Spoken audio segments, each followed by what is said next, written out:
दोस्तों आपने अक्सर देखा होगा कि एग्ज़ाम में कभी-कभी सिमली SIMILE अब ये सिमली होता क्या है? तो अभी दोस्तों मैं आपको बताऊंगा कि ये होता क्या है। सिमली दरअसल दोस्तों अपने इंटरमीडिएट में शायद पढ़ा होगा फिगर ऑफ स्पीच यानी अलंकार। उसमें बहुत सारे अलंकार होते हैं जैसे मेटाफर है और पर्सोनिफिकेशन है। वैसे इसमें एक सिमली होता है SIMILE जिसका हिंदी होता है उपमा अलंकार।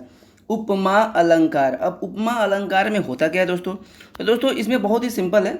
आप किसी व्यक्ति की तुलना किसी वस्तु से करा देते हो या किसी भी वस्तु या जानवर से करा देते हो। तो जब तुलना हो किसी वाक्य में तो समझ जाना कि वहाँ पर उपमा अलंकार है। जैसे एग्जाम्पल में आप देख लो कि राम उतना मोटा है जितना कि हाथी। तो दोस्तों यहाँ पे तुलना हुआ ना हाथी से राम की। तो कभी भी तुलना वाला भाव हो तो दोस्तों आप समझ लो कि वहाँ पे सिमिली है। और एग्जाम में इसको पूछने का तरीका ही एकदम स्पेशल है। दोस्तों मैं आपको एक क्वेश्चन दिखाता हूँ, आपको समझाता हूँ। अब जैसे लिखा है कि it is as soft as. It is as soft as. अब एज और एज का हिंदी आप थोड़ा जान लो। उतना जितना। It is as soft as, यह है उतना मुलायम जितना डैश। अब आपको दोस्तों थोड़ा कॉमन सेंस भी लगाना है। इसमें कुछ कुछ तो रटना पड़ेगा आपको, लेकिन कुछ कॉमन सेंस भी है। अब आप किसी चीज़ को मुलायम देखते हो तो आप कहते हो ना कि भाई एकदम रुई जैसा मुलायम है, एकदम मक्खन जैसा मुलायम है। आप ऐसा कहते हो कि भाई ये इतना मुलायम है जितना कि मक्खन। तो दोस्तों ऐसे ही तुलना को कहते हैं उपमा अलंकार। इस वाक्य में उपमा अलंकार है। तो पूछ रहा है ना it is as soft as dash. अब आपको बताना है ग्रास घास। तो दोस्तों घास भी तो सॉफ्ट होता है। डस्ट धूल। डस्ट मतलब धूल, ये भी सॉफ्ट होता है। लेदर का हिंदी होता है चमड़ा और बटर का हिंदी होता है मक्खन। तो दोस्तों बेहतर कौन सा वर्ड लग रहा है? अक्सर दोस्तों आपने सुना होगा कि लोग मक्खन से मुलायम मुलायम होने की तुलना करते हैं। तो it is as soft as butter, यह उतना सॉफ्ट है जितना कि बटर। तो दोस्तों ये रटने की चीज़ है। जैसे होता है ना कि वह उतना काला है जितना कि कोयला। तो कोयला से तुलना की जाती है। वैसे तो तुलना कौवे से भी की जा सकती है, लेकिन अंग्रेजी में कोल यानी कोयले से ही ये रटने वाली चीज़ें रटाया गया है।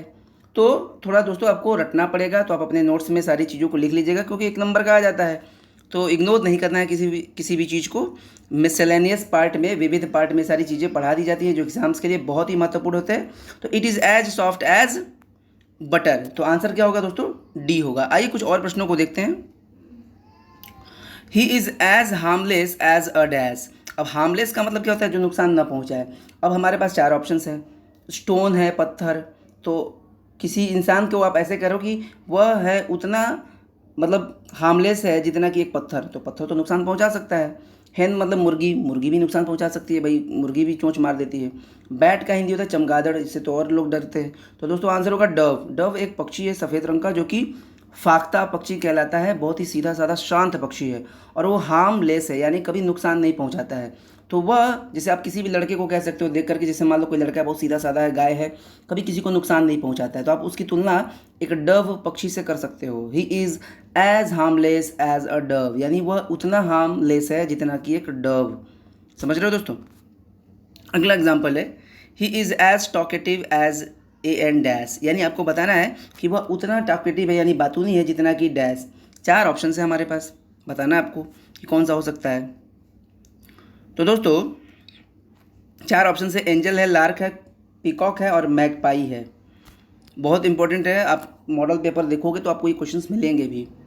तो वह उतना बातूनी है जितना कि डैश। हम लोग कहते हैं ना कि वो बहुत ही बातूनी है, उतना बातूनी है जितना कि। तो किससे जोड़ सकते हो? तो दोस्तों इंग्लिश में कुछ कुछ तो आपको रटना ही पड़ेगा। एंजल का हिंदी होता है दूत या परी, ये इससे नहीं होगा। लार्क एक पक्षी है और ये इससे भी जुड़ा नहीं है। पक्षी नॉर्मल पक्षी का वर्ड दिया है, यहाँ पे नहीं होगा। पीकॉक माने मोर, तो दोस्तों ये मोर से भी जुड़ा हुआ वर्ड नहीं है, तो रटना तो पड़ेगा ही। दोस्तों यहाँ पे एक मैगपाई जो वर्ड लिखा है ना, ये एक चिड़िया है, काला और सफ़ेद रंग की मतलब मिक्स। ये चिड़िया मिक्स कलर में, ब्लैक और वाइट कलर में एक चिड़िया होती है जो कि बहुत ऊंचा तेज बोलती है। और इसी चिड़िया से जोड़ा गया है टॉकेटिव को, यानी क्योंकि ये बहुत तेज बोलती है, बहुत ऊंचे आवाज़ में बात करती है, बोलती है, इसलिए किसी भी इंसान की तुलना इस चिड़िया से कर दिया जाता है। क्योंकि दोस्तों अंग्रेजी अंग्रेज़ों का है तो अंग्रेज़ों ने ये बनाया है, तो आपको रटना पड़ेगा क्योंकि एग्जाम में आता है। तो he is as talkative as a magpie, वो उतना बातूनी है जितना कि एक मैगपाई। अगला प्रश्न है as cunning as a dash.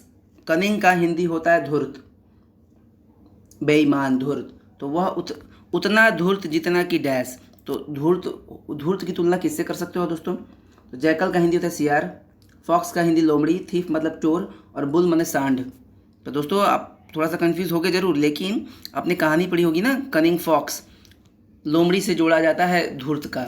अगर कोई बहुत ही बेईमान है, धूर्त है, आपने कहानी सुना होगा कि लोमड़ी कौवे की रोटी छीन लेता है धूर्तबाजी करके। तो दोस्तों इसका आंसर होगा fox. As cunning as a fox, जैसे अगर आपका दोस्त बहुत ही धूर्त है तो आप कह सकते हो कि he is as cunning as a fox, वह उतना धूर्त है जितना कि एक फॉक्स। अगला प्रश्न है as gentle as a dash. अब दोस्तों जेंटल के बारे में पूछा, जेंटल मतलब एकदम विनम्र मासूम। तो अब बोलो मासूम से किसको जोड़ोगे आप? तो डव है, पक्षी है, अभी मैंने बताया ऊपर फाख्ता पक्षी। फ्लाई का हिंदी होता है मक्खी, बी का हिंदी होता है मधुमक्खी, और लैम्ब का हिंदी होता है भेड़ का बच्चा यानी मेमना। दोस्तों भेड़ का बच्चा मेमना बहुत ही मासूम होता है, सीधा साधा होता है, एकदम मासूम होता है, विनम्र होता है, प्यारा होता है। तो दोस्तों किसी को भी अगर आपको कहना हो कि बहुत ही विनम्र है तो आप कह सकते हो कि you are as gentle as a lamb. तो दोस्तों इसका सही आंसर है लैम्ब, याद रखिएगा। वैसे तो कंफ्यूज करेगा अगर आपको नहीं पता है तो, लेकिन आंसर है लैम्ब, मेमना, भेड़ का बच्चा। अगला example, as black as a dash. अभी मैंने बताया था उतना काला जितना कि डैश। तो क्या होगा दोस्तों? दूध होता है काला? कभी नहीं। क्लाउड बादल, बादल हो सकता है, लेकिन बादल कई रंग के होते हैं भाई। कॉलियर का मतलब होता है दोस्तों कोयले की खान में काम करने वाला। तो कोयले की खान में काम करने वाला जरूरी नहीं काला ही हो, लेकिन कोयला जरूर काला होगा। तो दोस्तों आंसर होगा बी, उतना काला जितना कि कोयला। और एक और बात दोस्तों, कोयला अनकाउंटेबल नाउन है, यानी कोयले को गिना नहीं जा सकता, कोयले को तोड़ा जाता है, कोयला गिना नहीं जाता है। तो जो चीज़ गिन ना सको उसके पहले ए एन नहीं लगता है, तो ये ए हटा दो आप। एज ब्लैक एज कोल, जैसे राजू उतना काला है जितना कोयला, तो Raju is as black as coal. अगला example, as white as dash, उतना सफ़ेद जितना कि डैश। पानी, दूध, शर्ट और बादल। बादल तो नीला होता है भाई, पानी का तो कोई कलर ही नहीं होता है, और शर्ट तो बहुत सारे कलर होते हैं। तो दोस्तों आंसर होगा बी, उतना सफ़ेद जितना कि दूध। हम लोग बोलते हैं ना कि एकदम दूध जैसा गोरा है, उतना सफ़ेद है जितना कि दूध, एकदम दूध वाला, दूध जैसा। तो तुलना हो रहा है, उपमा अलंकार, और ऐसे ही पूछता है ये सिमिली। अगला प्रश्न है as blind as a dash, उतना अंधा जितना कि डैश। शेर, शेर अंधा होता है? नहीं। बोट मतलब नाव, नाव अंधा होता है? ऐसा नहीं होगा। बटन का मतलब होता है बटन जो शर्ट में लगाते हो आप, तो ये भी तो होगा नहीं। तो उतना अंधा जितना कि बैट, बैट मतलब चमगादड़। दोस्तों चमगादड़ अंधा होता है, उसे दिखता नहीं है, वो अपने जो भी उसके जो निकलते हैं किरणें, उससे अपना वो काम कर लेता है, जो रेज निकलती हैं उसकी, उससे वो अपना रास्ता देख लेता है, दिशा देख लेता है, कहाँ मुड़ना है वो सब समझ लेता है। तो आंसर होगा सी, बैट, बैट का हिंदी चमगादड़। As bold as dash. अब दोस्तों बड़ा ही इंपॉर्टेंट है ये, एज बोल्ड एज डैश, इसका क्या होगा भाई? As bold as dash. तो दोस्तों उतना बोल्ड, बोल्ड मतलब एकदम बहादुर जितना कि डैश। अब क्या हो सकता है भाई? सिल्वर है, ब्रास है, सिल्वर मैंने चांदी, ब्रास का मतलब होता है पीतल, गोल्ड का हिंदी सोना, और एल्युमिनियम जानते ही हो आप, एल्युमिनियम। तो होगा क्या दोस्तों? दोस्तों इसका आंसर होगा हमारा ब्रास। दोस्तों कभी किसी को भी अगर आपको कहना हो कि बहुत ही बोल्ड है, बेधड़क है, एकदम कोई भी थोड़ा भी डरता नहीं है, तो आप उसको कह सकते हो कि एज बोल्ड एज ब्रास। अब ये इसकी पीछे क्या क्या कहानी है ये तो क्लियर नहीं है। वैसे कहा जाता है कि ब्रास नाम का कोई व्यक्ति था जो कि किसी चीज़ के विरोध में एकदम निडर होकर लड़ गया था। विदेशी नाम है ब्रास, ब्रास का हिंदी पीतल भी होता है। तो इससे जुड़ा है एज बोल्ड एज ब्रास, उसी के नाम से जोड़ दिया गया। अगर राम को मान लो कहना कि बहुत ही बेधड़क है, एकदम बोल्ड है, साहसी है, तो आप कह सकते हो कि Ram is as bold as brass. तो दोस्तों आंसर होगा बी, बहुत इंपॉर्टेंट है, याद रखिएगा। कुछ चीज़ें रटनी होती है तो हम रटेंगे ही। अगला है as big as dash, as big as dash. बताओ दोस्तों क्या हो सकता है? एज बिग एज डैश, उतना बड़ा जितना कि शेर, वुल्फ भेड़िया, जिराफ, जिराफ तो लंबा होता है, एलिफेंट, तो हाथी को बड़ा बिग कहा जाता है, उतना बड़ा जितना कि एक हाथी। तो आंसर होगा B. As cool as a dash, उतना ठंडा जितना कि डैश। आलू, मधुमक्खी, टमाटर, खीरा। तो दोस्तों अगर कोई बहुत ही कूल है, एकदम शांत है, तो उसको कहते हैं दोस्तों as cool as a cucumber. Cucumber का मतलब होता है खीरा। खीरा में एक ठंडापन रहता है, खीरा ककड़ी में ठंडापन रहता है, इसलिए क्यूकम्बर से जोड़ा गया है। किसी को भी कह सकते हो, अगर किसी व्यक्ति को कहना है कि बड़ा ही शांत व्यक्ति है, तो आप कह सकते हो कि that man is as cool as a cucumber. तो बी आंसर होगा। अगला है दोस्तों एज इजी एज डैश, उतना आसान जितना कि dash. XYZ ABC PQR STU, बोलो क्या हो सकता है दोस्तों। तो दोस्तों ABC मतलब बहुत ही सिंपल चीज़ है, तो आंसर होगा हमारा बी।